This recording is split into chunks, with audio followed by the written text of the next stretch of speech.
They were 4 for 11 on third downs. God damn it. Oh, and we're live. Hello, everybody. How we all doing? We happy? Look at the thingy, majiggy. W. Three of those L's. The Seahawks are 4-3. They're first place in the NFC West. First place, baby. 4-3. Never felt so good. Yeah. Never. Ever. Hey guys, we've got some really cool Seahawks things to talk about in this Seahawks podcast. However, before we do that, Griff, do you have a preamble topic that you would like to engage the listener in? No. No, I don't think so. Jason. The reason we have a preamble is to warm up. Also, Jason, what can warm me up is if someone in the comments section decides to get brave. Maddie. It's okay. And Jason literally 2 clicks and you can be timed out. Jason said nothing wrong. Why are we mad at Jason? I detected sarcasm. SO stands for Seattle Overload. It does. I was thinking that. They sound Seattle Overload excited. This is Seattle Overload. You know, like the New York Minute. There's the Seattle Overload excited. That's what we are right now. We're Seattle Overload stoked. That's what we are right now. Will, thank you very much. But you guys know that's us. Very nice of you, Will. We rarely rant and we rarely like pom. Both are fine. We feel it. Maybe we don't externalize it sometimes.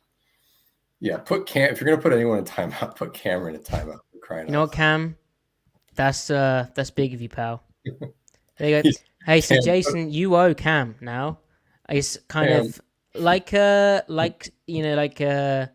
who keeps killing because they have to because it's inside them. Yeah. I have to keep putting people in timeout, otherwise I just feel empty. Cam took one for the team, for the Seattle Overload family. Yeah. Jason, thank Cam. Cam, thank nobody because he's in timeout, and we're all good. Maddie, what's your? There was a. Okay, I got a question for you. So in Lord of the Rings and Fellowship of the Ring, there's a quote, a slang term used. That's the Fellowship of the Rings, the first one, right? Right.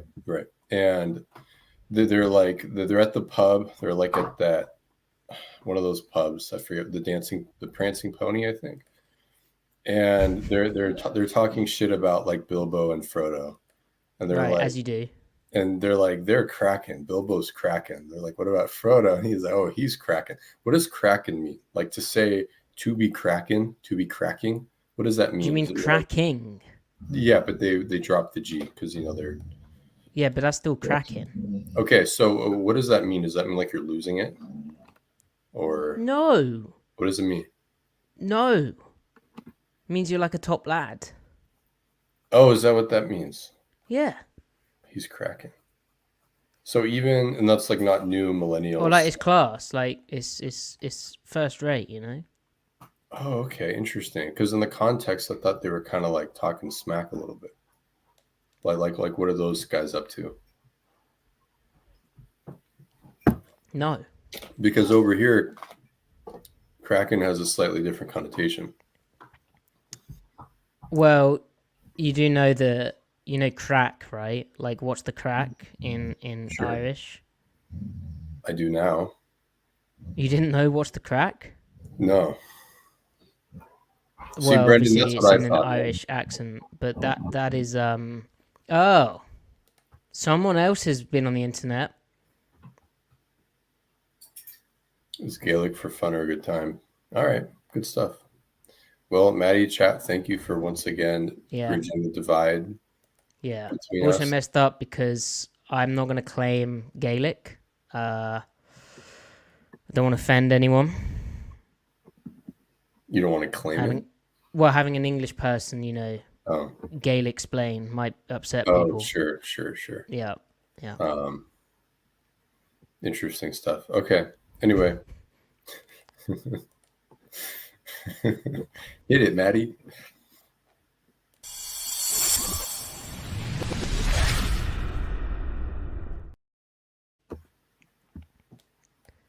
Welcome to the Seattle Overload podcast, where the Seattle Seahawks have returned to winning ways.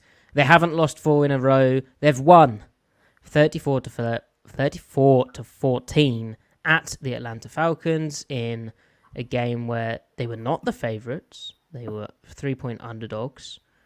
And they've gone into Atlanta and won in pretty resounding fashion. They're now first place in the NFC West again.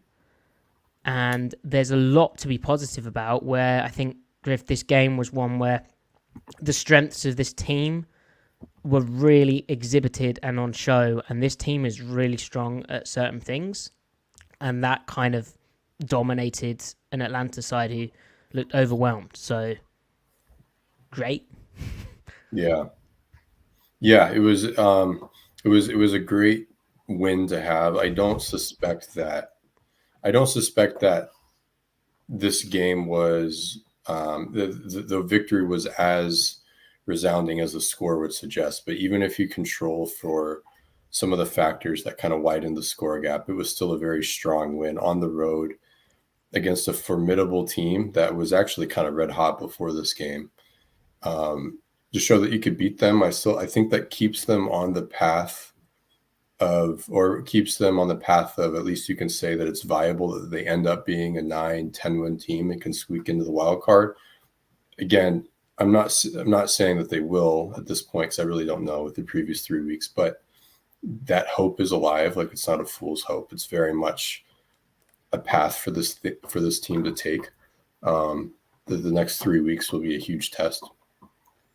But yeah, so it was definitely in a sense, in a vein, it was kind of a season-saving victory in a way. Because if they didn't win this game, we would have not felt great at all about the 2024 Seahawks whatsoever.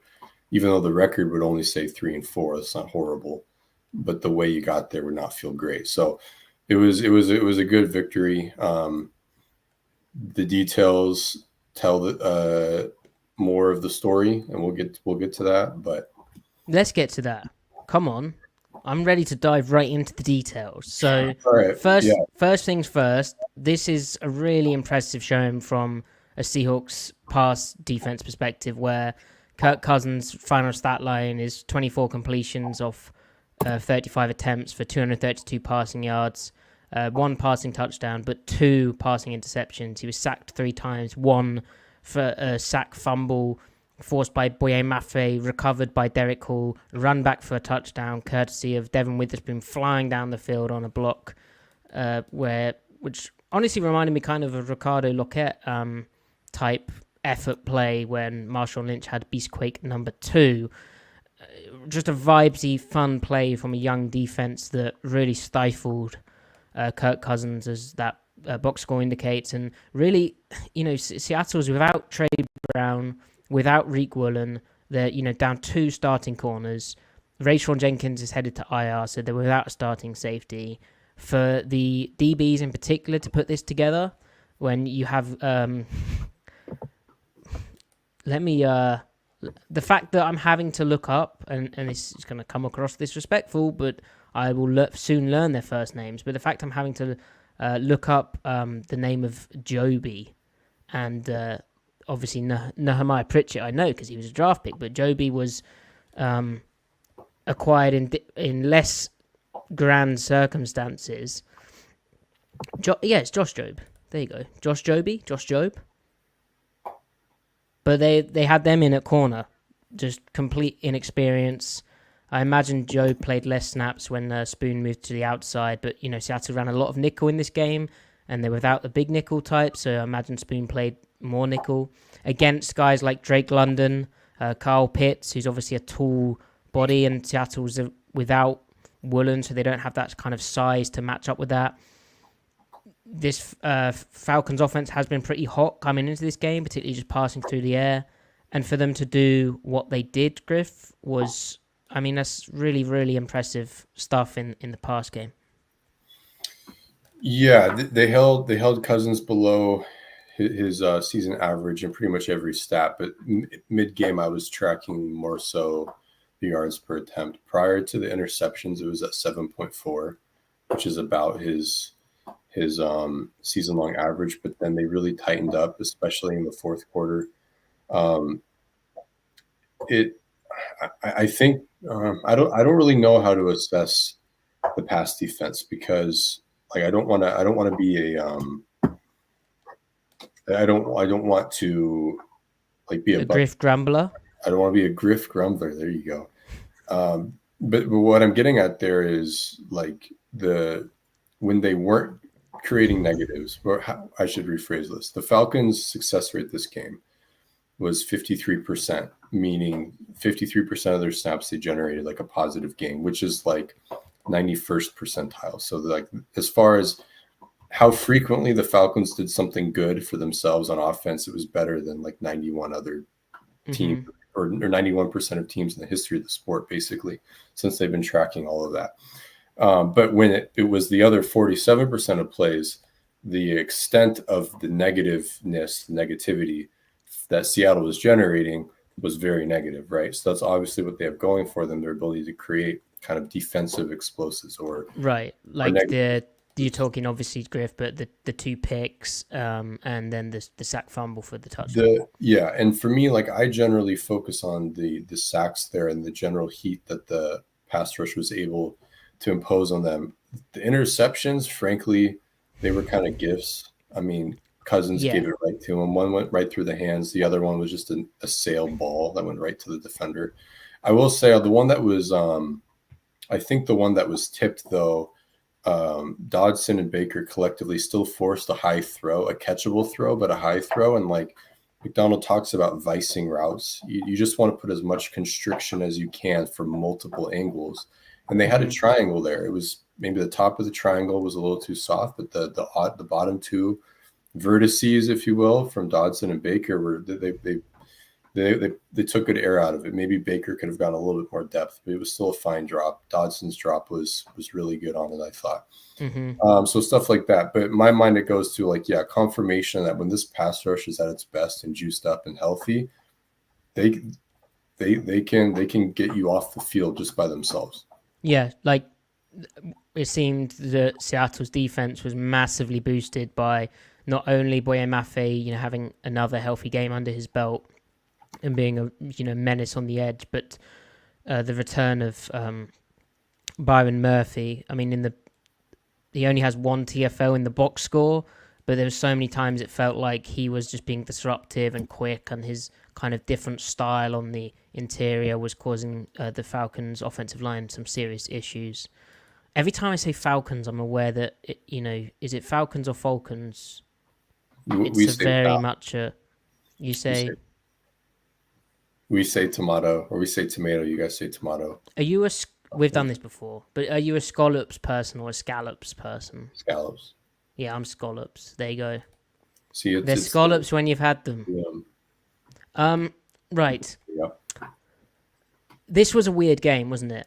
It kind of this leads on from what you were saying, Griff, but game state wise, this was very odd. I think that's best reflected in, well, let's before we talk EPA and all that fun stuff, it felt like Seattle was really, really, really struggling on defense in that first half. Atlanta finished with 155 rushing yards. Bijan Robinson rushed 21 times, 103 rushing yards, 4.9 yards per carry, and a touchdown, a long of 26. Tyler Algier ran 5 times for 36 yards, 7.2 yards per carry average, and a long of 24. Particularly in the first half, it was rough. And it felt like all of this, where the Seahawks really started causing some issues in the pass defense, and as Ricardo points out, talk about how the game script helped the defense, fewer run plays to worry about. I think that's a fair analysis of the game. I think we saw where the Seahawks have been good all season play out over a really large sample size in this game, pretty much the whole fourth quarter, the whole third and a bit quarter. They were able to build up a lead. Of course, the whole touchdown made it a three-score game. Yep. And so a nice piece of data to stop myself kind of over-explaining this point is this from runningbacksdon'tmatter.com. Let me make sure I don't share the wrong thing. So runningbacksdon'tmatter.com has this thing called series success rate. So series conversion rate is the rate at which a series starting on first down earns a new first down or touchdown on that series. And you can see Atlanta's series conversion rate was... Let me hover over it. Is it even going to show me the percentile, Griff, if I hover over this section? Oh, it just did. Yep. A 90th percentile on plays which started with a rush. So they were really, really good. They converted 83.3% of the series that started with the running plays. Whereas when Atlanta started with a pass, they were just 15th percentile. Not great. Now, part of that is because it felt like Atlanta tried to start with the running game, and then as the game got out of hand, they were pretty much all pass. Yeah. And it just... Now, the other thing about Atlanta's passing stuff is Kirk Cousins is a very... as Mike McDonald said in his post-game press conference, he gets the ball out on time, which means we saw kind of like the first 3 weeks of the season of the Seahawks defense. When they knew Cousins was going to pass, and Atlanta's offense is very much, when they're in the shotgun, it's quite obvious whether they're passing or running, and Kirk Cousins' posture and everything, it was very obvious gun drop-back pass situations.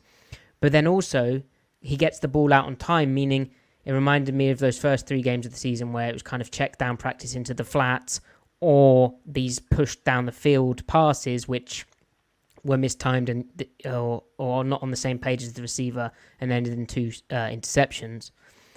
It's also those spots where McDonald doesn't have to worry about run defense or headaches against the run that see him able to get more exotic, disguise more coverages on the back end, and cause serious issues for quarterbacks with simulated pressures, all the fun stuff, all the stuff that ultimately is why McDonald's such a good head coach and such a good defensive coach, and why, he got this job in the first place. It's kind of his calling card, and an example of how when his team is up big. So like when the Seahawks do have a 2-score lead, it's not just Atlanta who'll feel the need to pass more. Like, it's a very big thing. At the same time, I think some teams would stay more balanced, through the game. Anyway, Griff, what are your thoughts on that big statement of it being a great game? I think your comments about the game state affecting things are definitely are as they were brought up from who mentioned that? Was it Rodrigo? Ricardo. I'm sorry, Ricardo. I think those are really good points. That's what you want. You want to force the opposing offense with this roster that they have into 2-dimensional offense, so that you can reduce the spectrum of things that could occur on the field from the offense, so that McDonald can put all of his schematic chips in one basket, like you were saying, and then get spicy in the pass game with regard to pass defense up front and everything, because that is still the strength of this team. Balanced defense, rather, as we saw that this game was a struggle when they were still like in a neutral game script in the first half. That said, though, it is interesting that the run defense still improved in the second half, even when maybe you were expecting them to throw more. And I wonder if that's a thing for the Falcons in general, because Zach Robinson, their offensive coordinator, is so kind of one-dimensional in the run game. Even though they're good, they have a really good zone run game. I wonder if he lacked adjustments and Seattle made the necessary adjustments, like you mentioned, getting into bare space, finding a way to close off that open B gap, the open B gap bubble, stuff like that. And the general, I'll be curious to see how the what they did on the front side to kind of find an edge, to kind of set an edge finally, and then what they did on the back side for the cutback players, how they played things maybe differently, because those cutbacks, like those late cutbacks, were really hurting them in the first half. So it was good to see them be able to correct and adjust in real time in the second half of the run game. But like 7.3 yards per carry, whatever it was in the first half, sucks, man. And I think that again is just another indicator of confirming that, like, yeah, this is not a good run defense. I think to Algier and Bijan Robinson, it was like 5.4 yards per carry on the day. Obviously, you've got a first half, second half discrepancy there, dichotomy rather, meeting them in the middle. But Yeah. that Yeah. was, So yeah. let's talk about that kind of run defense improvement. So it was really shaky in the first half. They were allowing 7.3 yards per carry. That includes one Kirk Cousins minus one carry. So 9.3 yards per carry to Algier, 7.3 to Bijan Robinson. In the second half, Seattle allowed Robinson 2.3 yards per carry and Algier minus 1 yards per carry, and McClellan 3.4 yards per carry. So they stuffed the run. And I think Julian Love was asked in his press conference after the game about what changed, what they adjusted. He said he didn't think it was scheme, but they kind of talked about playing things slightly differently. And Griff, you had a tweet about how in the first half the issues were reminiscent of last year's Pittsburgh Steelers game, where the second and the first level weren't playing joined together. And I think that seemed to improve in the second half. I also think Robinson got away from the ground game very early after Seattle got one or two run stuffs. But also Seattle schematically, like as you mentioned, Griff, I think they did blitz a bit more in a designed way to shore up the run game.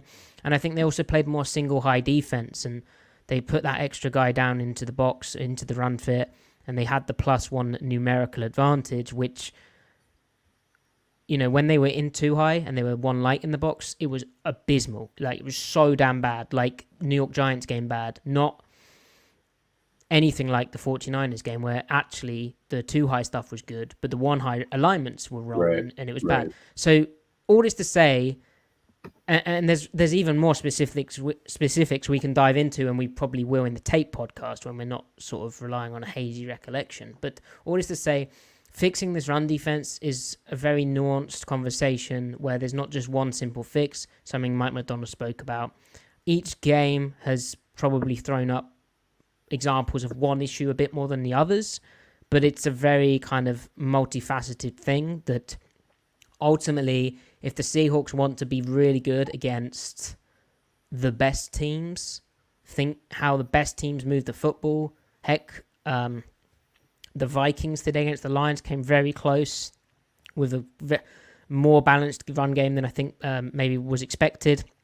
Obviously, we saw what the Lions did to the Seahawks, the 49ers in division who lost today, but their balanced game. These types of teams, championship contender type teams, you'd think, they will be more balanced. And we said going into this, Atlanta was a good matchup for Seattle. We didn't anticipate all the secondary injuries, maybe, but just stylistically, what Griff said about Zach Robinson as a play caller and just how Kirk Cousins in this offense is designed, just the personnel, it felt like the ideal matchup for the Seahawks, and I think it proved that way. I think that's how it played out. So a lot of things to look out for on the tape, and just keep in mind, like, this is really exciting what they did, and I think it's kind of proof of concept in terms of the third down and the passing down stuff. But there's an element of caution that I'd urge. I also think the D-line just took the game over in a very encouraging way, like we saw in the first three games, in the run game too. And obviously Murphy's return was impactful there. Yeah, so definitely. Yeah, I don't know where you want to take that, Griff. Well, I mean, I have we exhausted commentary on the defense? I mean, it was good to see. Go ahead. Well, we've got some questions. I think we've answered these, but just to flash them up, if any of the defense related questions take your fancy, we can. Jason, I think this was more like a second level issue. Yeah, the one goal line not goal line, but it was like 5 yards out, touchdown run. Dodson's backdooring by like 3 gaps. He's like playing the backside C or D gap on the edge, like he's the backside force defender, and he had 2 interior gaps, I think. I'll need to look at it again. But that's just him freestyling. That right there is him just trying to make the play, and frankly, almost abandoning what you're supposed to be doing. And you wonder, Yeah, like, that was poor. and like he's not usually, when he makes mistakes, it's not usually him just doing whatever. It's usually him just like just not doing it well. This was him, like, I wonder if there's internal frustrations that they had just been driven all the way down the field on. Is it just wanting to make a splash play because you just don't know what else to do? Because in that first half, the players could not hang on the field with the Falcons offense within the structure of the call, so that they couldn't. So you wonder about stuff like that.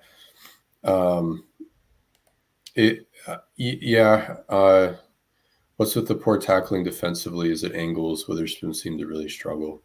To me, that's always, like, poor tackling to me is usually a symptom of just other things. If everyone plays their blocks well, keys quickly, if their feet are in the right place and you're not getting moved by the blocks, then the tackling comes way easier.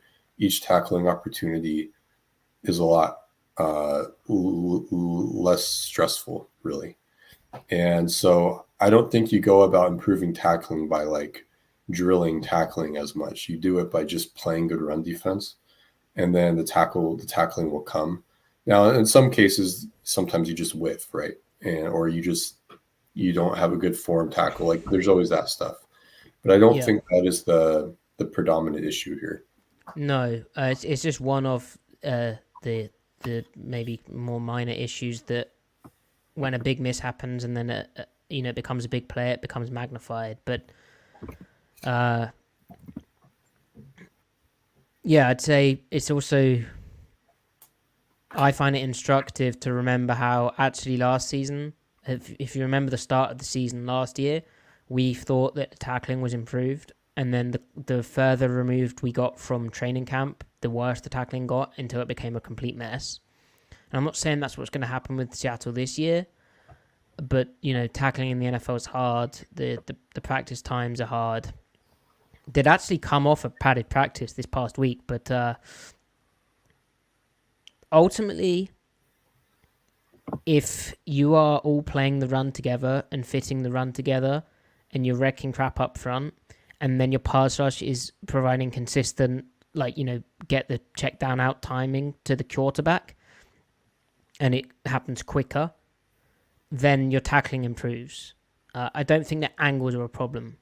I think Witherspoon's struggles in the tackling part are he is making a very tough tackle because he's coming in super hot against the run on a blitz or type of play, and he'd maybe want one or two of those tackles back. I think the tackles he's missed, like as a player, have often been him coming on a blitz and the guy steps up in the pocket and he can't quite get low enough and break his feet down in time, or a running back cuts up inside of the blitz in a similar way that the quarterback's eluding him.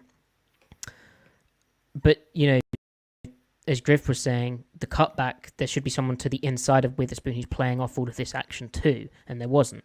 So then the fact he's still forced to change of direction is kind of doing that job. But if you're bringing pressure off that side, that's going to make the football cut up to the inside much quicker, meaning the person behind with Witherspoon needs to also be playing quicker to the threat to that side.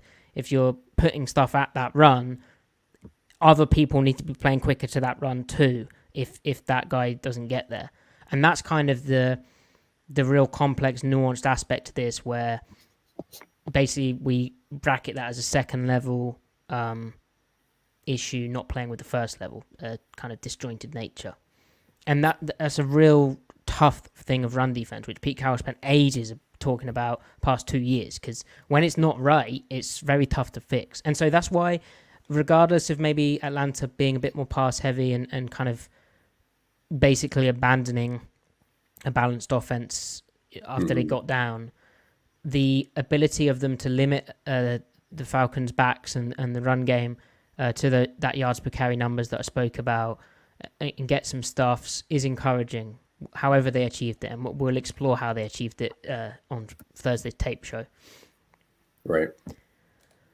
Right. The corners. Go ahead.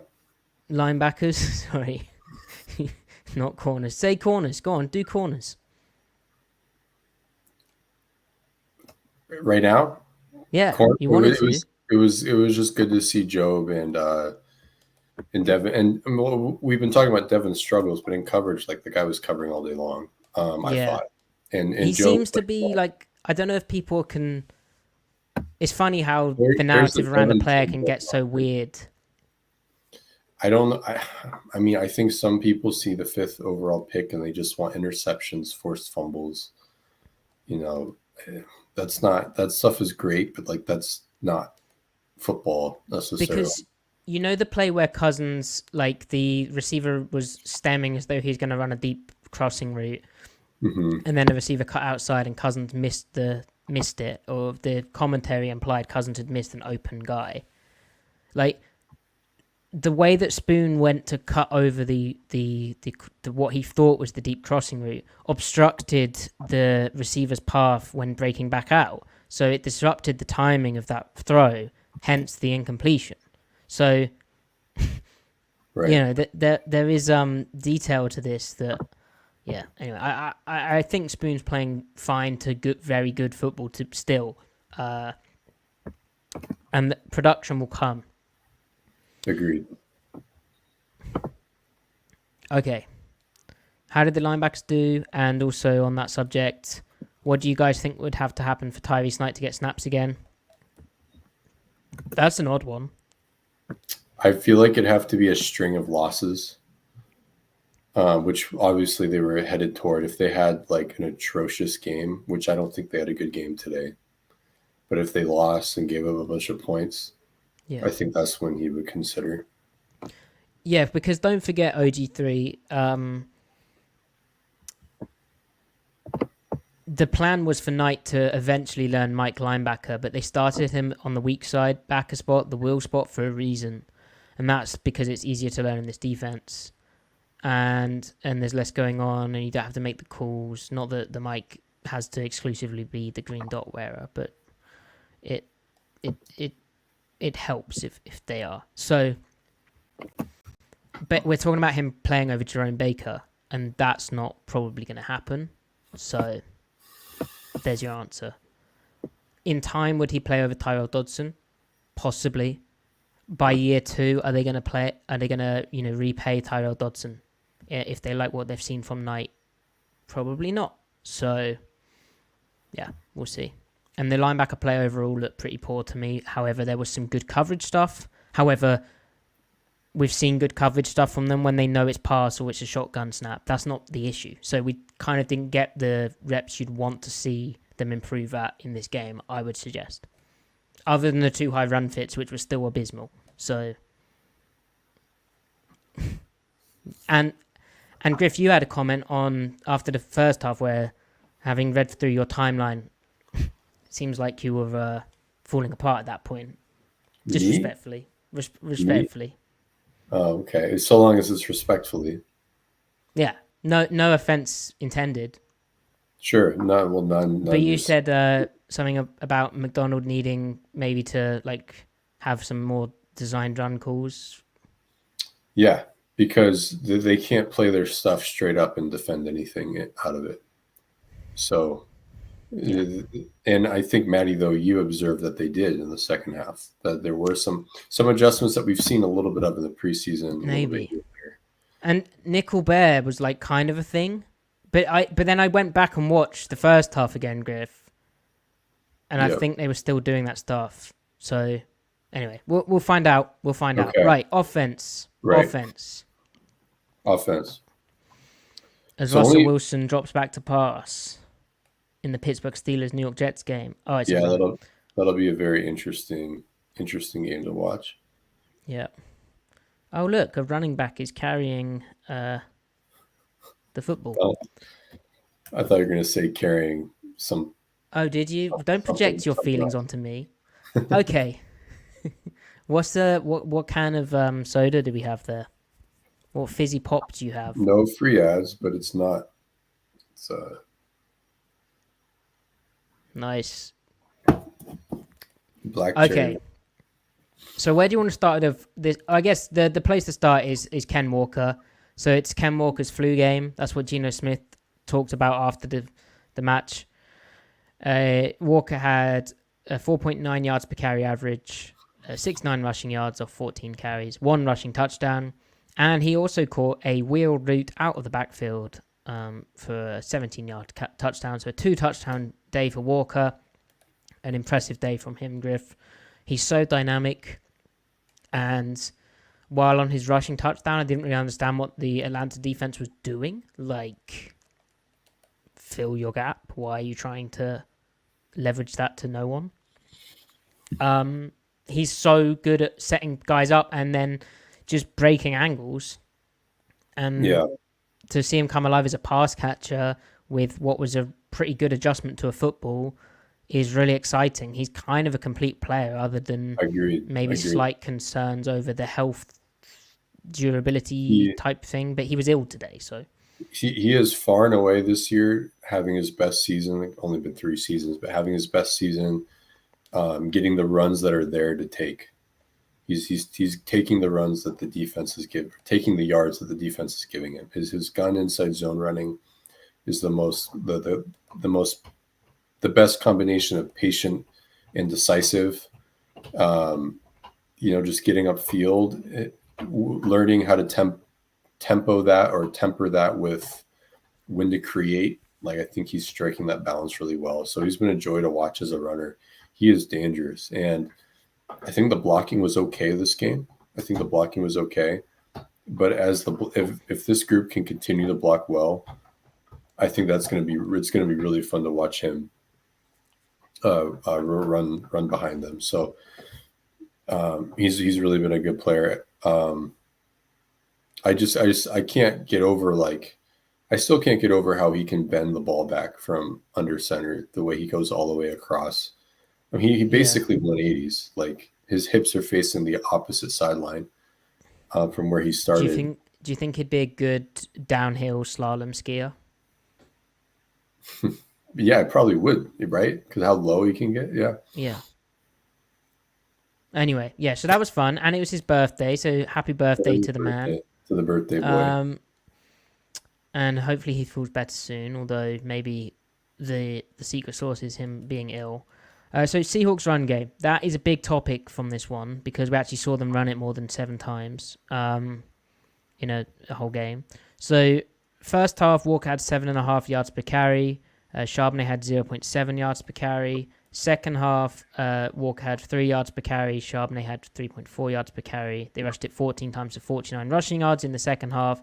In the first half, they rushed it 12 times for 54 rushing yards. The long of Walker for 20 kind of skewing that one. So the run game wasn't that efficient. But what is big to me is that Seattle did it. They just did it more. Like, it's a total of 22 handoffs to running backs.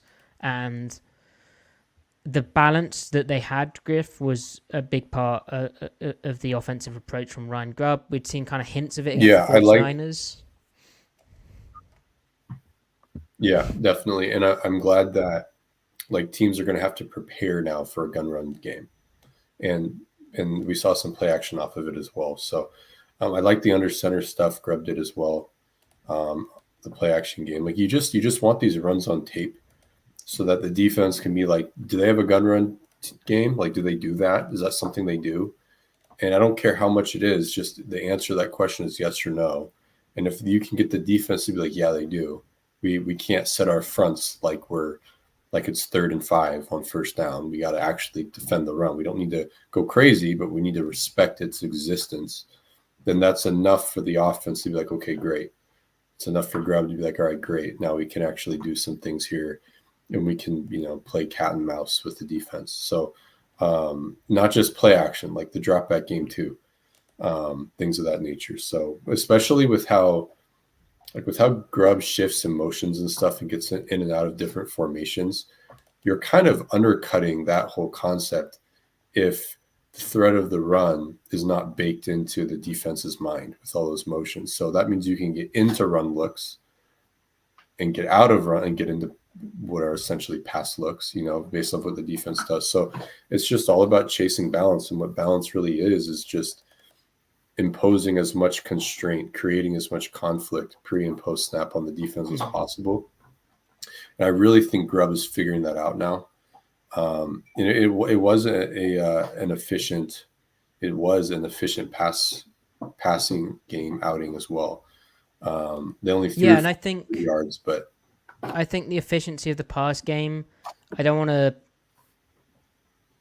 There's definitely a relationship between the balance and being efficient as a pass game, right? And the fact that they have 96th percentile series success on series that started with a pass, that speaks to me of having a balance that helped them, and being able to show that they will run inside zone from the gun when it sounds obvious, guys. It sounds like obviously a team could do that, but Seattle hadn't been doing that often at all, and defenses really were not respecting their ability to do that. So while they have a 26th percentile series conversion rate on stuff which started with a rushing play, I think the fact that they just did try it a bit helped their pass game and their series that started with a pass be so efficient. I think that was a big factor to the offense. Agreed. So do you think this is going to last, Griff? And do you think they can get better at running the ball? Because there was sprinklings of under center stuff, which looked pretty bad from an anecdotal, like hazy recollection standpoint. The under center play action still, when they try and go downfield with it, they're not connecting on it. Although actually, which is strange to me. Metcalf's big crosser was a gun one, right? So not under center. Oh, was it? Huh. I think it was gun, not under. No, you're right. There's still more stuff to go there. I do think they'll sustain. They were able to do this with, so there is a stat for next gen stats. Geno was under pressure on 50% of his dropbacks. So it was a rough day in terms of pass rush. Now that said, I don't think the quality of those pressures were as dangerous as some past games. But it was good to see them able to execute and move the ball in spite of that. Again, with the O-line kind of bringing some heat on the passing game, or yielding heat from the opposing pass rush. Sorry, my dog is biting my ankles right now. Let me, as you deal with your bitten ankles, Miles. Hopefully no blood. Geno was only sacked once in this game, and Griff was mentioning the high pressure rate, but I totally agree with him on the fact that these weren't necessarily the highest quality of pressures. We have a lot of questions about Mike Jerrell, so the 6th round rookie from D2 Finley, who's 25, so he's a bit of an older guy, but he was working in the normal world for a bit. First ballot Hall of Famer, asked Cam, back from his timeout. Welcome back. And then we also have a question from It's Your Choice. Without focusing too much on Jerrell, he did seem to have a couple of really nice blocks. What do you guys think of his first action? What can he carry into his next start? I've thought, and it links to the points, the fact that Jerrell was losing sometimes, right? Like someone said about how Matt Jude on Monjombo said, or James Smith-Williams was always matched up against Jerrell. I think they even put Grady Jarrett out there occasionally to try and cause issues. But Jerrell didn't lose in a way with which Geno Smith couldn't manage. Geno did a great job of managing the pocket, as he does, and he was really moving it around there. But Jerrell was never flat out beat to his inside, which I think was enough for Geno to help and get things done. The really quick pressures which were given up were actually up the A gap or the B gap, it seemed, which I need to watch the tape to see how that happened. But the Jerrell stuff was impressive. So really solid game from him. And in the run game, he looks so powerful. Now, part of that is because we're coming off Stone Forsythe, so it's a bit of exposure bias where Forsythe looks kind of a bit like a left tackle playing right tackle, but he's also just not that dense, powerful, old school right tackle frame, whereas Jerrell's massive and he's super athletic. Like it just the play strength just was like popping. Like he was kicking guys out and just sealing them, taking care of that edge when it was his turn to do that, which showed up big time on that Walker touchdown run. So, yeah, what do you think of Jerrell specifically, Griff? For his first outing, he looked like he belonged as a player. His technique was a little like inconsistent. His step kicks, he didn't always gain a lot of depth on it. Like, yeah, I think it was just like he has the foot speed for it. It was more like a deliberate choice thing. Like, as in, I don't think he realizes how much depth he needs to gain sometimes based off of what the pass rusher is doing, and then he ends up leaning and latching on. But like, if he can latch on to you, he's got the play strength to hang.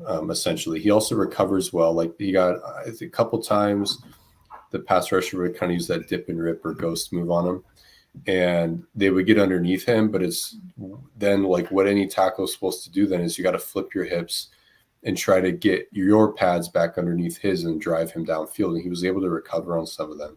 He looked pretty decent at it. So for his first outing, there's definitely like real potential. Like there's that block of marble and you want to chisel into it, but like sometimes the block of marble you start with isn't so you're not working with much. In this case, you're working with quite a bit with him. I think his ceiling is probably going to be defined by like how he handles speed to power ultimately. Because he is while he is big, I think he is on the lighter side. Yeah, so it was an encouraging day for him, I think. Yeah. I forget how athletic he tested, but I think I remember it being crazy. So it was nuts, yeah. Yeah. Okay. Finally, on the offensive line, it's your choice. Also back with every game rotation at right guard. It seems like they're begging Christian Haynes to take the job from Anthony Bradford. What is he lacking to make it a full-time thing? Well, I'd just go back to what Ryan Grubb said about Bradford, which is that he has the play strength and the power that Haynes is currently lacking. And so in terms of Haynes making that a full-time thing, I mean, he's not going to suddenly become really strong, at least not in a week. But he probably needs to show his strengths outweigh the weaknesses, and that he's like serviceable with the power stuff, which that's all just a technique and maybe a brain thing in terms of being smart and understanding what type of stuff he's getting to help him get a head start on certain plays. Right. Agreed. I think I don't know if right now, guard was too bad this game, right?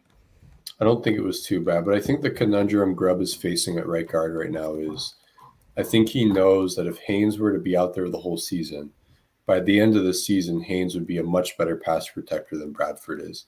But in the interim, Haynes doesn't have, like you were saying, that play strength to be the run blocker that Bradford is. So it's kind of like a short-term gain versus long-term game type of, I guess, trade-off there. And I'm afraid, I think Grubb is afraid of not having pass blocking and not having run blocking right now. And he's just settling for, I don't like phrasing it this way, but the lesser of the two evils at the moment. And I think they just hope that Haynes just catches up with more practice time. And when they give him the odd drive here and there, that he shows something. It's like, all right, now you get 2 drives. Okay, now you get 3 drives. All right, now you're the guy. I think Haynes also. Go ahead. Sorry, Griff. There's No, a slight delay, and I keep cutting you off. I thought. No. I didn't really have much else to say. Go ahead. Well, Haynes, he seems to like his best pass pro stuff's when he jump sets guys, right, as well. And so when a guy like whose main thing, and in the NFL, a lot of guys' main thing at defense tackle is speed to power, and you just get bull rush down the center. Mm-hmm. Like he needs to kind of show that he won't just fall apart in those positions as well. Mm-hmm. Agreed. Right. Let's talk receivers now. So the big news is DK Metcalf got hurt in this game. In fact, after being seen with an ice pack on his right knee, he was then carted off the field, which is always very dramatic. The good news is that after the game, Mike McDonald said that it was looking optimistic. So, and Geno Smith said he felt bad because that was one he kind of put DK in when he was trying to throw it into the hole, and DK banged it on that catch, and he'd pay for get DK all the massages he needs. So hopefully it's just a bruise, like a bad bruise or something, or not even a bad bruise. Hopefully it's nothing, but yeah, hopefully it's nothing really serious. I don't know, Griff, do you disagree with that? Are you hoping it's serious? You know what, Matty? I think I'll agree with you on this one. Cool, fair enough. It's not very right. sensational, but An anti-injury podcast. DK had 4 catches for 99 receiving yards and a touchdown. It was a very DK game because it could have been even more. Like, there was that early play where he kind of leans out and it hits him in the hands, and you think maybe he could have caught that for a touchdown. But then also he makes an incredible catch to go up and get a Jackson Smith and Jigba 35-yard pass, which JSN was just like, they put me in to throw this. We've been running it. I'm just going to lob it up there, and whatever happens, happens. Back turned. It was basically double coverage, which I don't know. He put some nice air under it, but it was...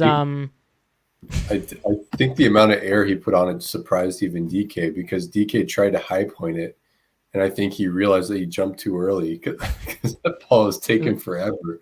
So DK actually caught it on the way down of his high pointing effort. So that was a funny moment. A bit scary. So we do have anything else on the receivers that stands out to you, Griff? I mean, Noah Fant's stat line of 4 catches for 65 receiving yards reads impressive, but the 28-yarder was more... I mean, he did really well to make himself available to Geno and stay alive on the check down, but this wasn't him having a larger role in the offense. That was just Geno making a great kind of improvisational play. But yeah, receiving-wise, anything big? I mean, DK had a good game, but he still kind of... I mean, really, it was similar to the 49ers game, just with an absence of like, you know, an interception when targeted type of thing. But he wasn't hauling in those tough catches, really. He had a couple of them where, like the one laser that on the opening drive in the red zone, in the end zone rather. Like, how many like that ball wasn't even that tough. I don't know if I call that one a drop because it was coming in hot. But how many tough catches has he made this year that are catchable? You're not going to catch all of them, but he just really isn't bringing in a lot. There was another kind of a diving crossing route where it's underneath the defender. It's hard to track the ball when the defenders are in your face, but some receivers can do it. That's not his game. But the fact that he can have a game like that and still produce the way that he did just speaks to like how, you know, important DK is for the offense still. So yeah, and ultimately how good he still is. Yeah, and I thought it was really cool that that end of half touchdown to put the Seahawks up by 17 points to 7, where they showed some really big trust, Grubb and McDonald in the offense to get that done with, you know, if they took a sack there, that puts them out of field goal range and ends the game. Or ends the half, I should say. And instead, DK, Geno just did what you did, Griff, or have done, rips like post on the backside, the weak side of Tampa 2, linebackers open into the trip side, tries to spin around, it's way over his head. They only rushed 3 on the play and just ripped in, and DK, good concentration, knows there's defenders converging to that spot, both half safeties, but he makes the catch, and also a really nice route to fake to the corner and break to the post. I think that did work. So really good, I guess, response. That was a good route from DK, influencing the coverage that much to open up the inside. That's something that you kind of wish you could see more of on the regular from him. But cool concept from Grubb as well. He did a good job to get the mic out of the picture, like you said, pushing to the strong side. And then Geno sticking through working through the pocket and getting that throw off. That was pretty cool. So Ronald with a question on receivers. Concerns over Jackson Smith and Jigba's usage. He runs a lot of routes and clearly seems like an actual good receiver, but this is the second offensive coordinator. The production hasn't been what you expect from a former first round asset. Well, Ronald, this has kind of been a hot topic on Seattle Overload because, and I'll just repeat what we've said in the past a bit, I guess, but JSN's college average depth of target in his final year at OSU, when they had Marvin Harrison Jr. and a guy I always forget the name of, but more of an outside type, was around 4 yards. Yeah. JSN is a slot guy. He got some downfield targets today, maybe one, but he's yet to prove he can consistently haul in those deeper grabs. What? He can do it, but he hasn't done it consistently, and I'm not sure that's his game. Just because he was drafted and Tyler Lockett's getting older, Lockett's 32, it's easy to presume, oh, this guy's the Lockett replacement, but they're just very different players, I think. And I think JSN's usage just speaks to the fact that that's what type of player he is. He's your kind of yacky, runs the little option routes, or what we call, choice routes out of the slot. He can run a quick out, and he can look fluid, catching a bubble and turning that into yards. But the downfield, the intermediate to deep stuff, particularly the deep stuff, that's not really his game. And I've actually noticed, Ronald, he has a lot of difficulty separating when he's matched up with like a nickel in the slot, and it's the intermediate to deep routes. Just getting separation at any point of the catch, or any point of the route, I should say, he just struggles with that. It's not really a strength of his.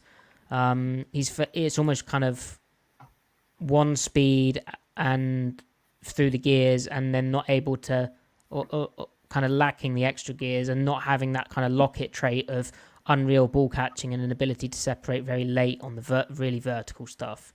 So I'm not concerned. I just think we need to, just because he's a first round pick, and wow, someone's concerned. I'm not concerned personally. I just think this is who he is, and yeah, the first round prestige is a thing, but I think there's a reason that JSN was selected where he was, and it wasn't just that hamstring injury that cut short, or his final year in college. So I mean, I think Griff agrees. Yeah. So if we look at his production this season, he's their leading third down target, and also their best third down target. And if you think about the types of targets you get on third down, they're typically like possession oriented stuff, and that lends itself to like what you were saying, slants, little option route, choice routes out of the slot, that little arches, F post route, that short post thing, Drags, shallow routes, things of that nature. So that all those things, that's not all he is, but that is his base of operations. And it should also be said that last year he was also their leading third down target from week 6 on. I mean, he was one of the best third down receivers in the league last year. So like, he's not Justin Jefferson. He's not CeeDee Lamb. He's not that type of slot. He can do stuff at the second level, but a larger percentage of his production is and should come from the first level. I do think it warrants some questioning if the way Grubb kind of schemes on early downs, where he kind of, it's not always isolation, but he's kind of featuring a receiver. And it's not always like, he definitely has some of it, but it's not always progression passing where like you're just kind of throwing a play call at the defensive structure and trying to get to the open receiver in the progression. I don't know if JSN should be featured in that sense. I feel like he should be a cog in an offense that just gives a quarterback options, and he will simply just execute those options really, really well. So he's Wes Welker. He's closer to Welker. Yeah, Amon-Ra St. Brown, Brandon is a very good comp for him. But the problem there, though, the reason why that doesn't work for this offense is that the Seahawks are a very wide split team compared to the Lions. So they have some of that stuff. But go watch the Lions. Look at Amon-Ra St. Brown benefits from the lack of width that the Lions align in. And when you are like that, when you live in those formations, you can access the stuff that Amon-Ra St. Brown does well. And you might go, well, why didn't Shane Waldron just simply do that last year? And now we can ask, why isn't Grubb doing that? But ask yourself, watch the Lions offense, look how they line up, and ask yourself, does that allow you to impose the threat of DK Metcalf adequately on the defense out of those formations? What are his best routes? So the question here really is about bridging all of these skill sets together to try to find the most like optimized, feedback loop of how to do it. And it's like I was saying this last year, but when you don't have good protection, you have three guys, someone is going to get relegated. So right now, JSN is a combination of one of the three receivers every week gets relegated, whether it's intentional or whether it's just how it plays out. And then it's a combination of maybe he's actually not being deployed as well as he was the second half of last year. And that's something that they need to figure out. That route that he ran, like that deep corner route, I mean, he's not gonna run away from guys, but he screwed himself over on that route. And it's like a route detail thing. He is a route technician. He is a good route runner, but he's not helping himself on that one. He starts to break too flat on that route and slow down, like he's kind of expecting to catch the ball at the 5. And that ball is being thrown to the short pylon, the near pylon, the short corner of the end zone. And then he speeds up and then he corrects his angle. But had he ran the right angle to begin with, he probably runs right underneath that ball. He needed to stack the DB, right? Like he almost he had the DB stacked and kind of unstacked himself, and then that screwed it. Right. So like he needs to help himself. Now Cameron, I thought, made a really good point in the comments earlier. He's only Cameron? 22. Yeah, we let Cam back. He got back in. But so he's only 22. Like what JSN really is, I feel like year 3 will be big for him. That said, like I'm still satisfied with who he is as a receiver. The rest is just frankly conditional. It's contextual. Now, like you just need to get going. Now I want to add to what you've said, Griff, on what Brennan's question about being Amon-Ra is. Amon-Ra has shown me that he can do he can beat press when actually pressed. He's a bit more physical, and he also has impressed me more running like curls and comebacks and those types of routes, which I haven't really. What? Well, to cut you off there rudely, I'm sorry, but that was a lot of what got JSN going last year with those curl routes. Right. And we haven't seen JSN be given those types of routes. He gets the outs, which I think is his weakest route, actually. Like the 8-yard out from the slot, he doesn't really get separation on that. So then to Griff's point about the tight splits, I would be really interested, and I'm probably going to do it after this episode, to do a study on how many of JSN's catches come from like a condensed split or like spacing of the offense, which is like a bunch or something.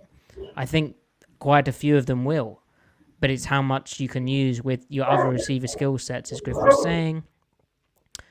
And then finally, if you're going to do what the Lions do with their tighter splits, Amon-Ra St. Brown, he either is run blocking or he's not on the field, but his run blocking, when he does run block, I imagine is very good. We just last week looked at the run game issues against the 49ers, and so many of the problems were, well, not so many. A big problem was JSN, when in the condensed split, isn't able to sell that. Teams do not have to respect him as a run blocker at all. Like, his run blocking is poor, and it's as much of a want to do it and a physicality within him to do it than it is a technique thing. So, agreed. That's the other problem to this. So, it's as we said, he's only 22. It's his second year. Can things improve? Absolutely, but it's a really interesting topic because I think the expectations of him are a bit skewed, and we need to sort of as we've tried to do just now, recognize what he is, recognize what suits him, and recognize maybe why they're not doing that as much, but also, ask why they're not doing it as much. Like, yeah. So there you go. Good questions on JSN. Really quick, Jason, what does relegated mean in this context? What I mean by that is the third guy will take a back seat in terms of production, target usage, and then also the kind of the routes they're running. They're kind of running the check down stuff. Or Yes, yeah. Right. Anything else on the offense, Griff, or shall we get to the very kind donation from Chris Otto? Chris, I think we can move on. Chris, you can call me Marty anytime you give us that type of money. That's very kind of you. Thank you, man. And Thank that's you, not. Chris. We know that's definitely not the first time, Chris. So thank you so much for your continued support. Does Marty partake in beans on toast? Well, beans and toast is offensive.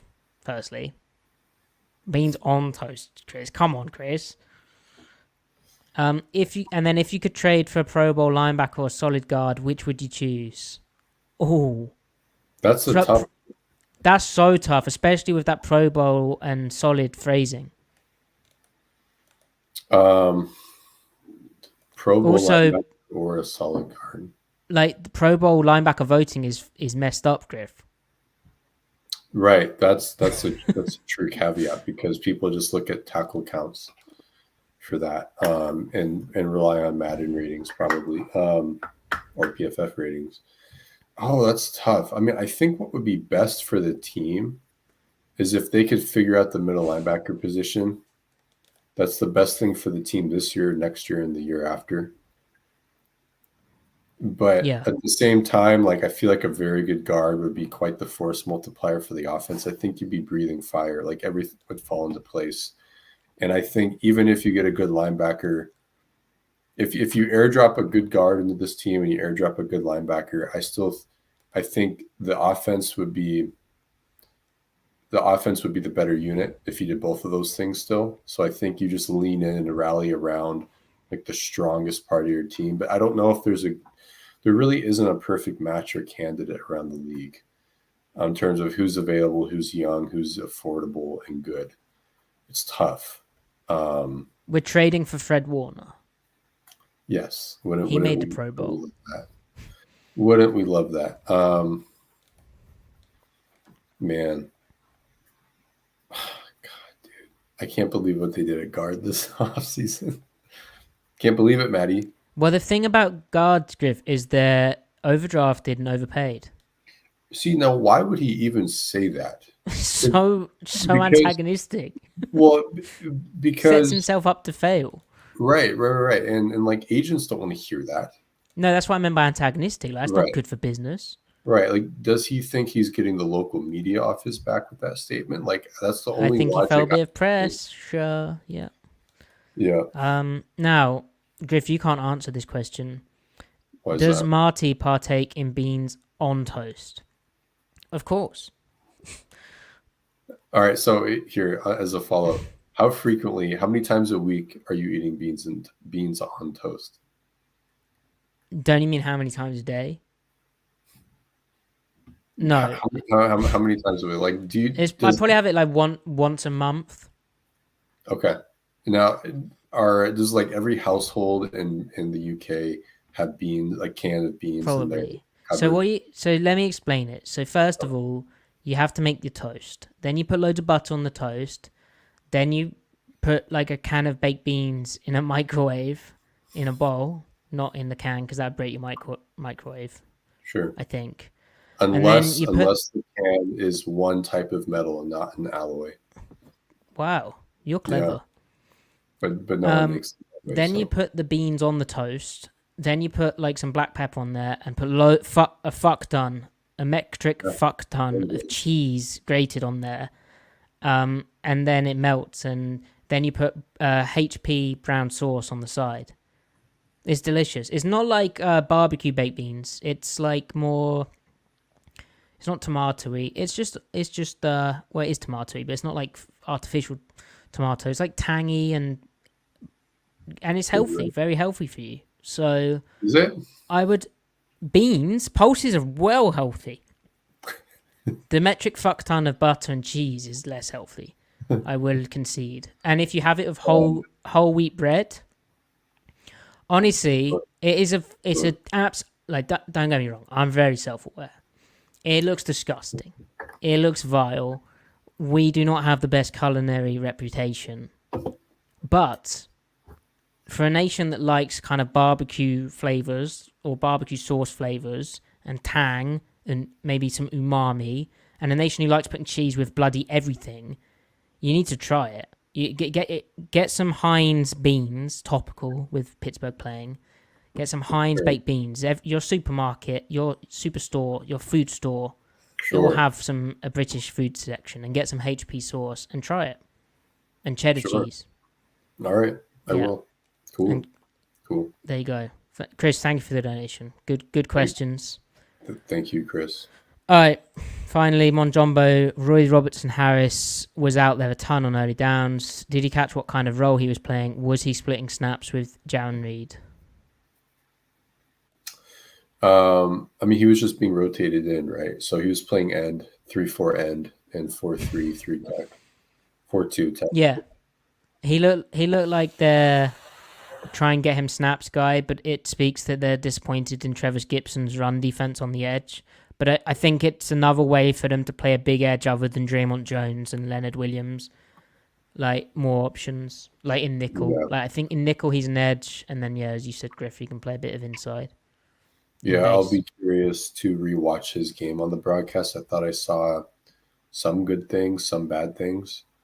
But his first game with the new team, like, you kind of have to not think about it too much. But right. Can you imagine how crazy that is? Like, he's flown like to the other side of the country after being in London. He probably has he's probably living in a hotel with like nothing. He's it must be awful. Yeah, it's an insane transition. Yeah, and then you have to go on the road. Like, you're just getting settled probably, and you can't even look for a house. Right. You have to go on the road to Atlanta. Right. Yep.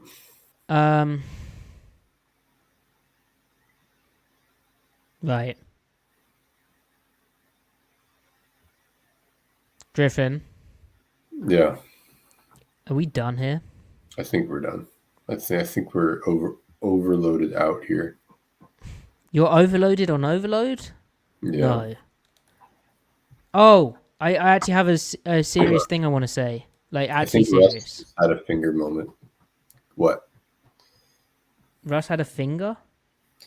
Well, I don't know why when people talk about Russ, they don't talk about his finger enough.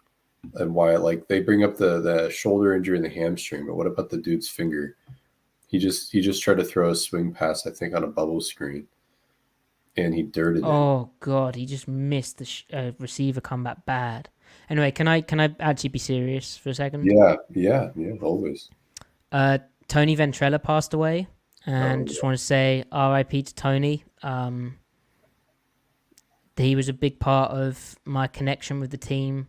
I'm sure he impacted a lot of other fans, but it was so cool when he was the Seahawks official guy and covering the team and doing his, I forgot what it was called now, but it's like a daily roundup of like Seahawks practice and stuff, and he'd like fit in little nuggets from the press conferences, and it was just a cool style. And watching from the UK, being like so far apart, brought me close to the team and helped my fandom grow. And I'm sure, Griff, you've been in Seattle, you saw a lot more of his work. Yeah, he's been in local broadcasting, particularly sports broadcasting, for a while, active in the community in many ways. And like you, like, I really enjoyed what he did covering the Seahawks on their online stuff, their YouTube stuff, before he kind of took a back seat and kind of retired. But yeah, I really appreciated him. I appreciated his candor and kind of inserted his sense of humor into it as well. So he was definitely a fixture around the team in Seattle sports and Seattle, Western Washington in general. So that was a bummer to see that. I hope his family's doing okay. Yep. Well, thank you everyone for watching. Follow Griff on Twitter at CMikeSpinMove. Follow me at Matty F Brown. Follow the pod at Seattle Overload. We should be live Thursday night. I don't even know what Thursday night football game it is. Probably something trash. But we're at that point in the season where they're really bad, aren't we? But anyway, spend your time with us. We'll watch the tape. We'll answer what they fixed with the run defense. Great to have so many of you in here. 4-3, first place in the NFC West. Times are good. Have a good night. Griff, closing wisdom. Closing wisdom? No.